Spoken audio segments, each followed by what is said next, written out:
Hello and welcome to the channel. Today we're going to look at the audit of share issuance cost. In our previous video, we looked at how to audit share capital transactions.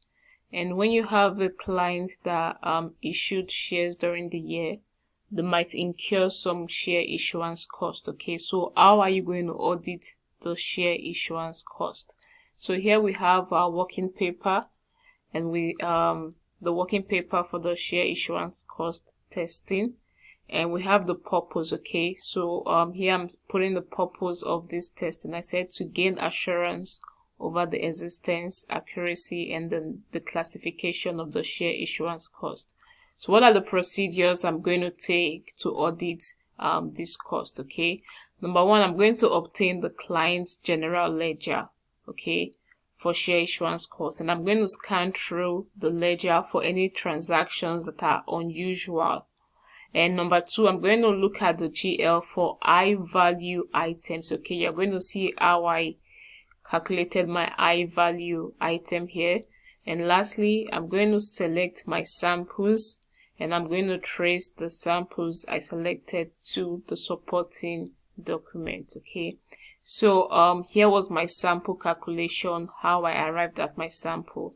I said the first thing we are going to obtain the client's GL, and you can see here I have the client's GL which I got from the client. Okay, and we have the total population, so this is the total issuance share issuance cost. Okay, and you're going to take out your I value. Okay, so I took out my I value item from the GL 107, you can see. And how did I get the I value? That is any amount that was above the PM, which is the performance materiality. Okay, so our performance materiality is 90,000, and I looked at the GL. Any amount above 90,000 was what I took as my I value item. Okay, so once you do that, you can also deduct some key items. So key items are items that I'm going to test separately.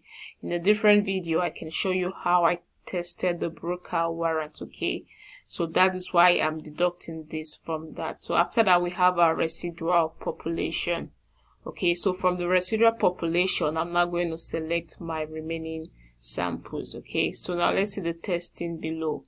So the first testing I did was the I value. Okay, the I value I just talked about. So you're going to put out the information here, the GL account, the transaction date. And remember, you're going to get this information from where?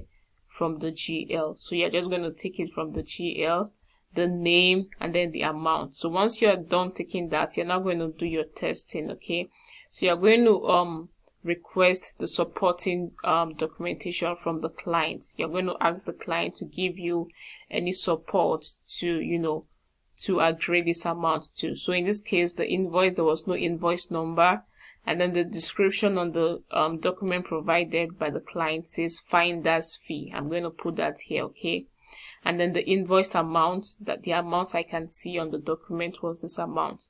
So I'm going to check, is there any difference between what we have on the GL and what we have on the supporting documents. Okay, so we have a difference of about $100, which is not material in this case. Okay, so and then we're going to agree the amount to the bank statement. Okay, how much was actually paid for this finder's fee. So when I looked at the bank statement, this was the payment amount.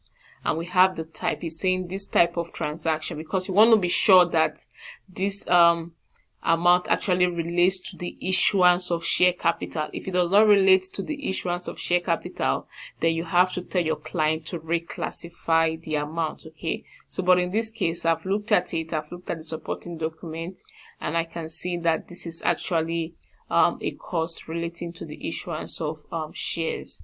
Okay, and then it's asking us, did you trace to bank? Yes, I traced the payment to bank, and I saw that this amount was actually paid.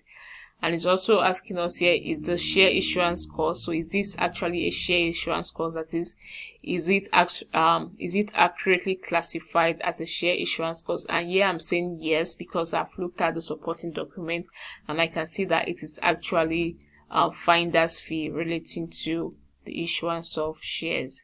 And then for the remaining, so after the I value sample, I had to select one more sample, as you can see here.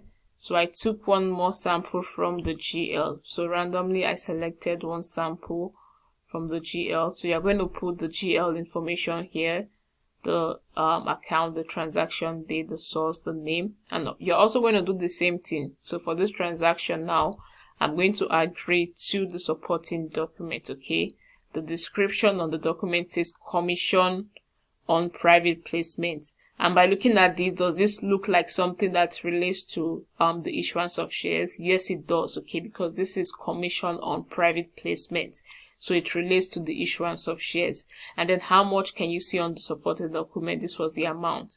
Okay, and then I looked at the difference. Is there any difference between what the client recorded on the GL and what we have on the actual supporting document? So this was the difference, which also is not material. Okay, look at our performance materiality right here. It's almost 90,000. Okay, so this difference is not material. As you can see, we have here not material, so it is trivial. I'm not going to bother myself with this difference. So I also traced the amount to the bank, okay, to see how much the client actually paid.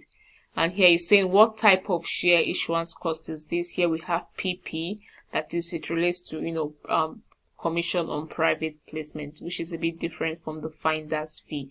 And it's also asking us, did you trace to bank? I said yes, I did. And is this a share issuance cost? Yes, because it actually relates to the issuance of shares.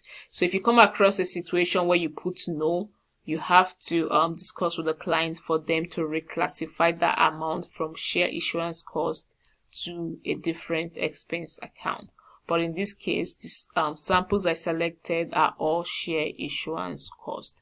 And then I'm going to conclude that based on my work performed, I conclude that the share issuance costs exist, they are accurate, and they are correctly classified.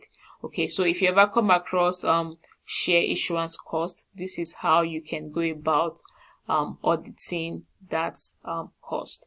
So thank you very much for watching the video today. I'm going to see you in my next video, and bye.